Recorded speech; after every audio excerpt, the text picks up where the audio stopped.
Solomon's annual income was 666 talents of gold. That is 1 Kings 10:14. In modern terms, at current gold prices, approximately $1.6 billion per year flowing into a single sovereign's treasury. He built a fleet. He ran an international trade operation. He constructed the temple, the palace, and an elaborate administrative complex. His gold was so abundant that silver was considered of little value in his days. The prosperity gospel holds Solomon up as the model of what God's blessing looks like on a faithful life. Now I want to read you the compliance section. Deuteronomy 17 contains the explicit constitutional requirements for every Israelite king. 3 specific financial and resource restrictions. Solomon violated all 3 in documented detail, and the documentation is in 1 Kings right after the prosperity narrative. This is not a takedown of Solomon. This is a board-level review of a CEO who generated extraordinary returns on assets he was not supposed to acquire by methods he was explicitly prohibited from using, and left his successor a kingdom that split in 2 on day 1 of the new administration. That is the CFO analysis. Let's do it properly. Deuteronomy 17:14-20, the King's Law. The constitutional charter given to Israel before they had a king, the operating constraints any future king was required to follow. 3 specific restrictions. Law, Mosaic covenant context. 1. He must not acquire many horses for himself, or cause the people to return to Egypt to acquire many horses. 2. He must not acquire many wives for himself, lest his heart turn away. 3. Nor shall he acquire for himself excessive silver and gold. These are not vague guidelines. They are specific prohibitions on 3 categories: military assets, horses; political alliances, wives; and wealth, silver and gold. The charter also required the king to write out a personal copy of this law and read it every day of his reign, Deuteronomy 17:19. The king was required to know the operating restrictions. Every restriction targets the specific mechanism by which power corrupts: military self-reliance, political entanglement, and wealth accumulation as an end in itself. The charter is not anti-prosperity, it is anti-accumulation that produces mission drift. Solomon's tenure can be evaluated against this charter because the text provides the receipts. 1 Kings 3:7-14, Solomon's prayer at Gibeon. Asked for wisdom to govern, not wealth for himself. God's response: because you asked for discernment rather than long life or riches, you will receive wisdom, and also the wealth and honor you did not ask for.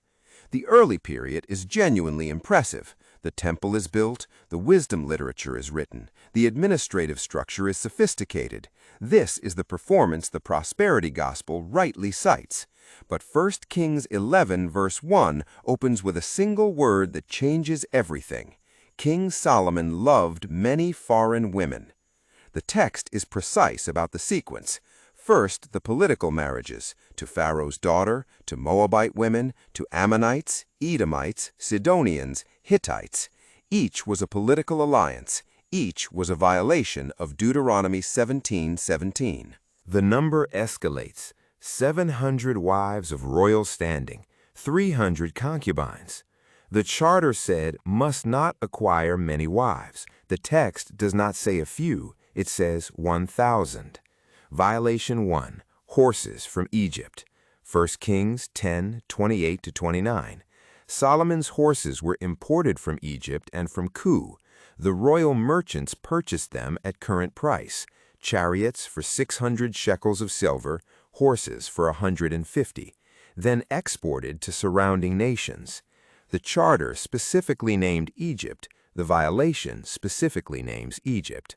Solomon was running an arms-dealing operation involving the precise transaction Deuteronomy 17:16 prohibited. Violation 2. Excessive silver and gold. 1 Kings 10:14-21. 666 talents of gold per year. 200 large shields of hammered gold, 600 shekels each. 300 small shields, all goblets pure gold, all household articles pure gold, silver considered of little value.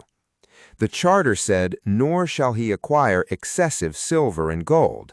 Nothing in 1 Kings 10 suggests Solomon treated this as a threshold question.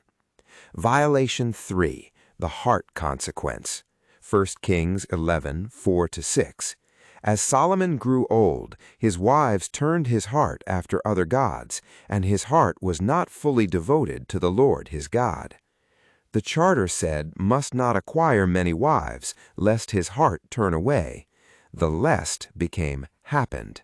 The conditional became actual. The predictive warning in the charter was not theoretical, it described exactly what occurred. Here is the CFO assessment stated plainly. Solomon is not a prosperity gospel success story. He is a governance failure wrapped inside a financial success. Early tenure, exceptional. Wisdom, construction, administration, international reputation. Late tenure, compliance failure across all 3 Deuteronomy 17 restrictions. Horses from Egypt, documented. Heart drift through marriage accumulation, documented. Excessive gold, documented with exact weights. 1 Kings 11, 9-13, the audit report. The Lord became angry with Solomon because his heart had turned away. "I will most certainly tear the kingdom away from you and give it to one of your subordinates." The kingdom is torn away, deferred 1 generation out of regard for David, but promised. 1 Kings 12, 1-20, day 1 of Rehoboam's tenure. The people request reduced forced labor. Rehoboam ignores his advisors, doubles down, and the northern kingdom revolts immediately. The kingdom splits permanently. Solomon's wealth could not survive 1 transfer. The prosperity gospel has been preaching the income statement while ignoring the compliance audit and the succession plan. The Deuteronomy 17 charter is not anti-wealth, it is anti-accumulation that produces mission drift. Each prohibition targets the specific mechanism by which prosperity becomes destructive.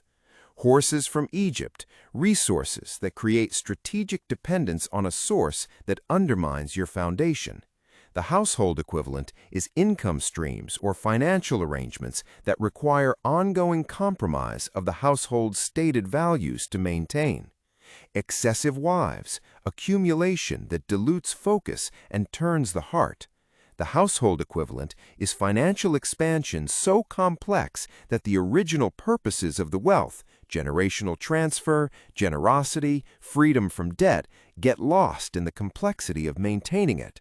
Excessive gold, accumulation that becomes the point. The charter did not set a number, it flagged the orientation. When accumulation exists to demonstrate abundance rather than serve the stewardship mandate, the line has been crossed. The succession failure is the most instructive. Solomon's wealth was so personally dependent on his individual capacity that it could not survive 1 generation. The inheritance Proverbs 13:22 commands is not just wealth, it is the capability and formation that make wealth functional in the next generation's hands. Solomon left the former without the latter. Read 1 Kings 11, 1-13 today. Not Solomon's early years, not the temple, not the Queen of Sheba. Chapter 11, verses 1-13. The audit section, the prosperity sermon, rarely reaches. Then ask 3 questions about your own financial life. Is there an income source or financial arrangement that requires ongoing compromise of the values that ground your stewardship? That is the Deuteronomy 17 horses from Egypt question. Is the complexity of your financial life growing in a direction that makes the original purposes of your wealth harder to pursue? That is the many wives question. When you picture your accumulated assets in the next generation's hands, is the formation there to make them functional, or is the wealth transferable without the wisdom? Solomon's numbers were extraordinary. The governance failed. The succession collapsed. Read 1 Kings 11. The next video takes the CFO analysis to the other end of the spectrum. Nehemiah is given a collapsing city, no budget, and 52 days. He surveys the damage before spending anything. He finances the rebuild without debt. He shuts down a predatory lending operation operating inside the project perimeter. He completes on schedule. The CFO analysis of the best financial turnaround in Scripture. It is queued up right now.